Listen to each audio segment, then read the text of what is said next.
चाय गरम में आपका स्वागत है। मेरे पास तो चाय गरम है, लेकिन आपके पास जो चाय है वो चाय गरम है क्या?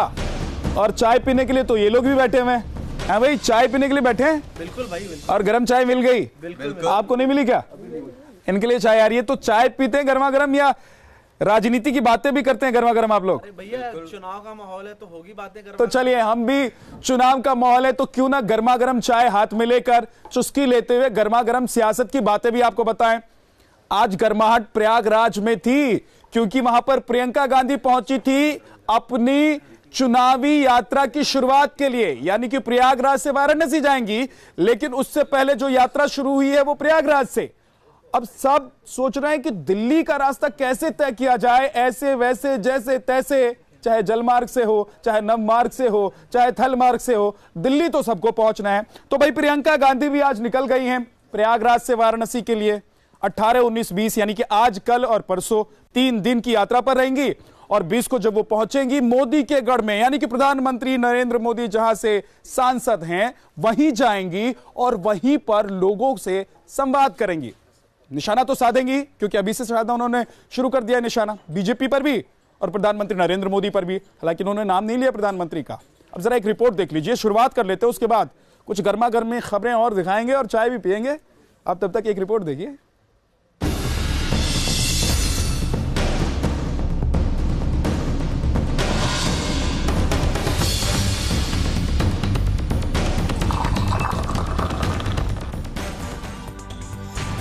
जिस गंगा को धरती पर अवतरित करने के लिए भगीरथ ने कठोर तपस्या की, उसी गंगा के रास्ते राजनीति की कठिन राह पर निकल पड़ी है प्रियंका गांधी। जो आपकी समस्याएं हैं, जब आप मानते हैं कि उनको सुलझाया जाए, ये आपका अधिकार मांग रहे हैं, अपना हक मांग रहे हैं। सरकार किसी की जागीर नहीं है, देश किसी की जागीर नहीं है कि आपको जाके उनके सामने अपने अधिकारों की भीख मांगनी पड़े। समझ रहे हैं आप? क्या समझे? ये जितने भी मुद्दे हैं, धर्म के मुद्दे, जात पात के मुद्दे, ये सब उठाए जाते इसलिए हैं क्योंकि आपका विकास नहीं हो रहा है। प्रियंका को भी पता है मिशन यूपी की डगर आसान नहीं, इसलिए अपना सफर शुरू करने से पहले प्रियंका गांधी ने पूजा पाठ किया और भगवान का आशीर्वाद लिया। सोमवार सुबह प्रियंका गांधी प्रयागराज में संगम तट पर पहुंची, लेकिन उससे पहले संकट मोचन बजरंगबली की शरण में पहुंची। लेटे हनुमान जी के मंदिर में प्रियंका ने पूरे भक्ति भाव से पूजा अर्चना की। प्रियंका ने संकट मोचन हनुमान के सामने करबद्ध होकर प्रणाम किया, जलाभिषेक किया और फिर आरती में भी शामिल हुई।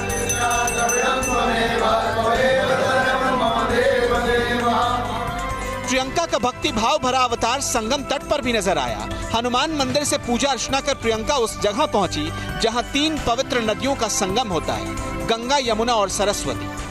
फूल है उनके हाथ में, पुष्प है, दुग्ध है और तमाम जो सामग्री है, पूजन सामग्री, उसके जरिए वो गंगा की पूजा कर रही हैं। तो प्रियंका गांधी ठीक संगम नोस पर इस वक्त मौजूद हैं। आप देख सकते हैं कि प्रियंका गांधी संगम नोस पर इस वक्त पूजा अर्चना कर रही हैं, जहां पर भारी भीड़ जमा हो गई है कार्यकर्ताओं की। और जो सुरक्षा घेरा है एसपीजी का, वो प्रयास कर रहा है कि ज़्यादा लोग उनके निकट ना पहुंचने पाएं। तो प्रियंका गांधी बड़े हनुमान जी के दर्शन के बाद पहुंची हैं संगम नोस पर पूजा अर्चना करने के लिए। उन्होंने दूध से अभिषेक किया है मां गंगा का। संगम के सामने श्रद्धा से शीश नवाकर प्रियंका ने गंगा का दुग्धाभिषेक किया। इस दौरान कार्यकर्ता नारे लगा रहे। जलते दिए को गंगा में प्रवाहित कर कांग्रेस के सियासी अंधेरे को दूर करने की प्रियंका ने मुराद भी मांगी। देश का संविधान संकट में है, पहचानिए इस बात को, जागिए इस बात की प्रति। आगे जो चुनाव आ रहा है, इसमें सोच समझ के सही वोट दीजिए।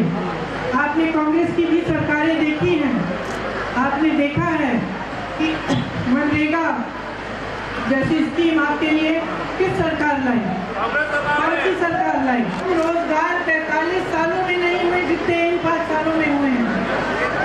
तो इन बातों को समझिए।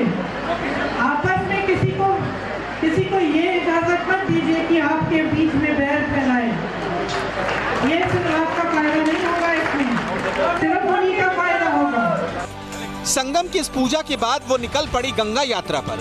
गंगा को मोक्षदायिनी कहा जाता है, लेकिन इसी गंगा के रास्ते प्रियंका केंद्र में कांग्रेस के सियासी वनवास को दूर कर पाएंगी, इसके जवाब के लिए कुछ और इंतजार करना होगा।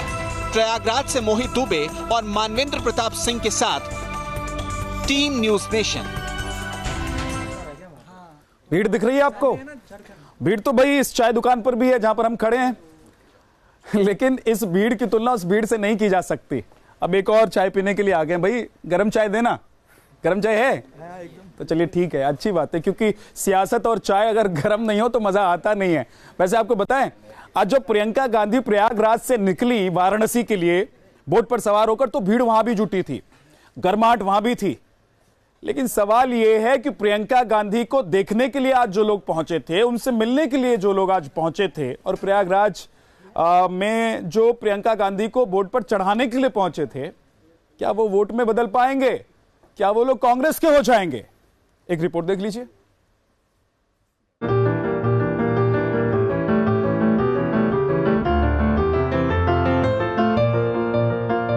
गंगा देश की आस्था है। गंगा उत्तर प्रदेश और बिहार के लोगों की लाइफलाइन है। गंगा मोक्षदायिनी है, पतित पावनी है। इसलिए गंगा किनारे बसे लोगों के लिए सिर्फ नदी नहीं, मां है। देश की सियासत ने सालों पहले लोगों की इस भावना को समझ लिया था, इसलिए राजनीति की गंगा में तमाम पार्टियां डुबकी लगाती आई हैं। और इसीलिए गंगा के रास्ते सियासत की वैतरणी पार करने प्रियंका निकल पड़ी है 3 दिनों की गंगा यात्रा पर। गंगा पूजन और आरती के साथ यात्रा की शुरुआत हुई। संगम तट पर प्रियंका ने आचमन किया। प्रयागराज से वाराणसी तक प्रियंका गंगा में 140 किलोमीटर का सफर पूरा करेंगी। इस यात्रा के दौरान प्रियंका आगे आगे चलती रही और समर्थकों की भीड़ उनके पीछे पीछे। प्रियंका से मिलने के लिए क्या बच्चे, क्या नौजवान, सब में उत्साह नजर आ रहा था। प्रियंका से मिलने, उनसे हाथ मिलाने के लिए लोगों की लंबी कतार लगी थी। प्रियंका ने भी अपने समर्थकों को निराश नहीं किया। वो हर किसी से मिलने की कोशिश करती नजर आई। सबसे पहले प्रियंका पहुंची हनुमान मंदिर। उनके साथ यहां भी पूजा अर्चना के लिए महिलाओं और कांग्रेस कार्यकर्ताओं की भीड़ नजर आई।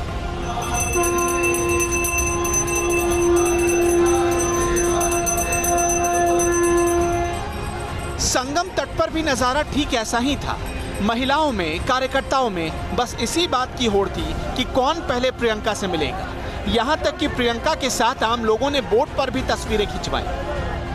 गंगा के तट पर संगम नोस पर प्रियंका गांधी इस वक्त मौजूद हैं। तमाम कार्यकर्ताओं से उनकी मुलाकात हो रही है। आप दृश्य देख सकते हैं, प्रियंका गांधी एकदम संगम नोस पर मौजूद हैं और उनको जो कार्यकर्ता हैं, खासकर जो महिला कार्यकर्ता हैं, उन्होंने घेर रखा है। और कहीं ना कहीं जो तमाम महिला कार्यकर्ता काफ़ी समय से यहाँ पर मौजूद थी, उनकी मुराद पूरी हुई है। वही इंदिरा वाला अंदाज, इंदिरा की तरह ही पारंपरिक वेशभूषा, इंदिरा की स्टाइल में लोगों से मिलना, ये विशेषताएं प्रियंका के प्रति लोगों और पार्टी कार्यकर्ताओं को खींच रही थी। जो आपकी समस्याएं हैं, जब आप मानते हैं कि उनको सुलझाया जाए, ये आपका अधिकार मांग रहे हैं, अपना हक मांग रहे हैं। कार्यकर्ताओं ने जिस गर्मजोशी से गंगा यात्रा पर निकलने वाली प्रियंका का स्वागत किया, क्या वो जोश आम चुनाव के दौरान वोटों में तब्दील हो पाएगा, इस पर सबकी नजर रहेगी। प्रयागराज से मोहित दुबे और मानवेंद्र प्रताप सिंह के साथ टीम न्यूज नेशन। वैसे चाय कोई बिना मतलब में पिलाता नहीं है और लोग पीते भी नहीं है। मैं सही बता रहा हूं आपको, मैं पी रहा हूं क्योंकि आपको खबर बतानी है, और आप पी रहे होंगे क्योंकि आपको खबर देखनी है। सियासत की गर्मा गर्म खबर चाय के साथ। और ये लोग जो बैठे हुए ना, ये देखिए इधर जो बैठे हुए हैं, ये भाई साहब जाके तो ये दूसरी कप चाय लिया है। अब आपको क्या लग रहा है कि मतलब बिना मतलब में पी रहे हैं? भाई इनको पता है कि यहां खड़े होकर मैं खबर बोल रहा हूं, तो इनको खबर भी पता लग रही है और आपस में गर्मा गर्म बातें भी कर ले रहे हैं। ये मतलब है। और राजनीति में तो समझ लीजिए, कोई यात्रा, कोई चाय, कोई बात बिना मतलब की हो ही नहीं सकती। और प्रियंका गांधी ने अगर यात्रा शुरू की है, वो भी प्रयागराज से, यानी कि गंगा की यात्रा पर निकली हैं, बोट से यात्रा कर रही हैं, तो आप समझिए मकसद क्या होगा। 80 सीटें हैं गंगा किनारे 5 राज्यों में। अब निशाना है कांग्रेस का लोकसभा में इन 80 सीटों को हासिल करने का। इसलिए 140 किलोमीटर का सफर जलमार्ग से तय हो रहा है। अब आगे आगे देखिए होता है कि, लेकिन एक रिपोर्ट जरूर देख लीजिए, इससे पूरी बात आपको समझ में आ जाएगी कि हम कहना क्या चाह रहे हैं। कांग्रेस के झंडे में लिपटी नाव पर सवार होकर प्रियंका सियासत में शानदार आगाज की तलाश पर निकल पड़ी। बोट यात्रा से वोट हासिल करने का लक्ष्य लिए प्रियंका की नाव गंगा की लहरों पर बढ़ने लगी। तप करने का जो साहस प्रियंका जी को दिया है मां गंगा ने, हम सब उसके लिए नमन करते हैं। और आज मां गंगा के समक्ष हम अपने आप को बहुत सौभाग्यशाली मानते हैं। सभी जाति धर्म संप्रदाय के लोग अब ये तय कर चुके हैं कि भारत का लोकतंत्र अगर बच सकता है तो कांग्रेस पार्टी के नेतृत्व में। प्रियंका की यात्रा प्रयागराज से शुरू होकर भदोही, मिर्जापुर और वाराणसी तक जाएगी। इस दौरान प्रियंका तकरीबन 140 किलोमीटर का सफर पूरा करेंगी। सियासी नैया पार लगाने के लिए क्या गंगा जी का सहारा लिया जा रहा है? नहीं, सियासी नैया पार लेने के लिए नहीं, लोगों के बीच में पहुंचने के लिए। प्रियंका की यात्रा कांग्रेस की उम्मीदों की पतवार है, कैसे जरा उसे भी समझिए। पूर्वांचल की करीब 6 लोकसभा सीटों पर सीधे असर पड़ने की उम्मीद है।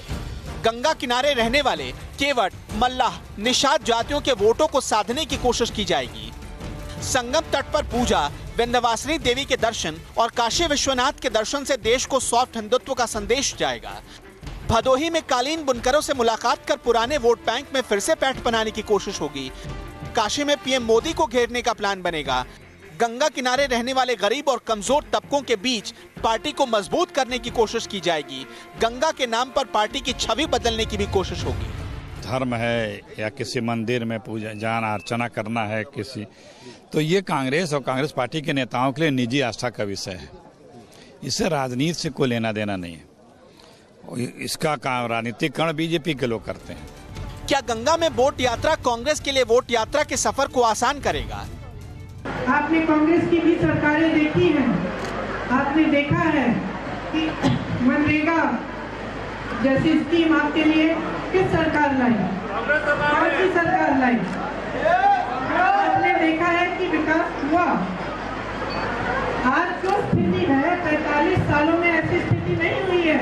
इतने कम रोजगार 45 सालों में नहीं हुए जितने इन 5 सालों में हुए हैं। तो इन बातों को समझिए। आपस में किसी को ये इजाजत मत दीजिए कि आपके बीच में बैर फैलाए। ये सिर्फ आपका फायदा नहीं होगा, इसमें सिर्फ उन्हीं का फायदा होगा। अपने लिए सरकार चुनिए। ये देश आपका है, इस देश की हिफाजत आप करें। अगर आप नहीं होते हम सब नहीं होते। हमें ये हिम्मत नहीं होती कि हम इस मंच पे खड़े होकर आपको भाषण देते। आपने बनाया है, समझिए इस बात को। क्या प्रियंका का मिशन कामयाब रहेगा या सियासी मझधार में कांग्रेस की पतवार फंस जाएगी? इसका पता तो 23 मई को ही चल पाएगा। प्रयागराज से मानवेंद्र प्रताप सिंह के साथ मोहित राज दुबे, न्यूज नेशन। अच्छा चलिए, चाय गरम गरम और सियासत भी गरम गरम, लेकिन आप एक चीज मैं आपसे पूछ रहा हूं और मैं बता भी रहा हूं आपको, मुझे लगता है ये जरूर होता है आपके साथ भी, हमारे साथ भी होता है कि जब आप किसी के साथ चाय पीने जाते हैं, गर्मा गर्म चाय पीने जाते हैं, तो आपके अड़ोस पड़ोस ऑफिस में दोस्त सबकी नजर टिकी होती है। अच्छा आजकल हो विद्यानाथ के साथ फलाना चाय पी रहा है, कुछ तो बात है, गर्मा गर्म चाय पी रहे हैं दोनों, बहुत जाते हैं साथ में। अब सोचिए कोई राजनीतिक पार्टी का कोई बड़ा नेता अगर कुछ करने जा रहा हो तो फिर विरोधी या फिर उसके विपक्ष में बैठे या फिर उसके विरोध में बोलने वालों की नजर कैसे नहीं होगी, है ना? तो अब प्रियंका गांधी निकली है यात्रा पर, तो बीजेपी कैसे चुप बैठेगी? बीजेपी की तरफ से क्या बयान आया है आप सुनिए, चाय की घुट लीजिए और वापस आइए, क्योंकि इस बयान के बाद एक गर्मा गर्म खबर जिससे चाय के साथ साथ आपको राजनीति का मजा आ जाएगा। आप आइए जरा ये वाइट सुन के। देखिए, नकल होती है, सच्चाई होती है। मैं समझता हूं कि कांग्रेस के द्वारा कोई नकल किया जाएगा और उसका जनता पर कोई प्रभाव पड़ेगा, इसका कोई मतलब नहीं। और 2017 के चुनाव में, विधानसभा के चुनाव थे, तो कांग्रेस ने खाट पंचायत शुरू की थी और जनता ने उनकी खटिया खड़ी कर दी। इतिहास में सबसे कम सीटें उत्तर प्रदेश की 7 विधानसभा केवल सीट जीत पाए थे। 2014 में 2 लोकसभा सीटों पर सिमट करके रह गए थे। तो यह स्पष्ट है कि उत्तर प्रदेश की जनता कांग्रेस के भ्रष्टाचार को जान गई है, घोटाले को जान गई है, उनके चरित्र को जान गई है कि कांग्रेस ने अगर ईमानदारी से काम किया होता तो देश के गरीबों के लिए जितना काम 5 वर्षों में हुआ, रोजगार सृजित करने का काम जितना 5 वर्षों में हुआ, देश की सीमाओं की सुरक्षा की दिशा में जितना काम 5 वर्षों में हुआ, यह काम तो 55 साल का बहुत बड़ा समय था, कब के हो जाता। लेकिन उनकी करने की मंशा नहीं होती, केवल कहना, जनता को गुमराह करना, वोट लेना, पद प्राप्त करना। अब मैं कह रहा हूं भैया मुझे चाय पिला दो, मुफ्त में पिला दो, अगर तुम मुझे चाय हाथ में दे दोगे तो मैं उसको पी लूंगा। अब राजनीति में भी बातें ऐसी होती हैं, लोग कहते हैं कि भैया मुझे लड़वा लो, चुनाव में खड़ा कर दो, खड़ा कर दोगे तो जीत ही जाऊंगा। अब ये कह कौन रहा है, जरा ये देखिए, कोई ऐसे वैसे नेता नहीं है, वरिष्ठ नेता हैं कांग्रेस के, और कह रहे हैं कि अगर आपने मुझे मौका दिया तो मैं जीत जाऊंगा। वो कह रहे हैं कि मैं राघोगढ़ की जनता की कृपा से 1977 की जनता पार्टी की लहर में भी जीत आया था। चुनौतियों को स्वीकार करना मेरी आदत है। जहां से भी मेरे जो नेता हैं राहुल गांधी जी कहेंगे, मैं लोकसभा का चुनाव लड़ने के लिए तैयार हूं, ये दिग्विजय सिंह कह रहे हैं। लेकिन पार्टी देखिए टिकट उसी को देती है जो या तो जीत जाए या फिर समीकरण बिगाड़ दे, जहां पर समीकरण बिगाड़ना होता है। तो दिग्विजय सिंह अब किस सांचे में फिट बैठते हैं ये राहुल गांधी तय करेंगे। उसके बाद दिग्विजय सिंह को टिकट मिलता है या नहीं मिलता है ये भी हम देख लेंगे।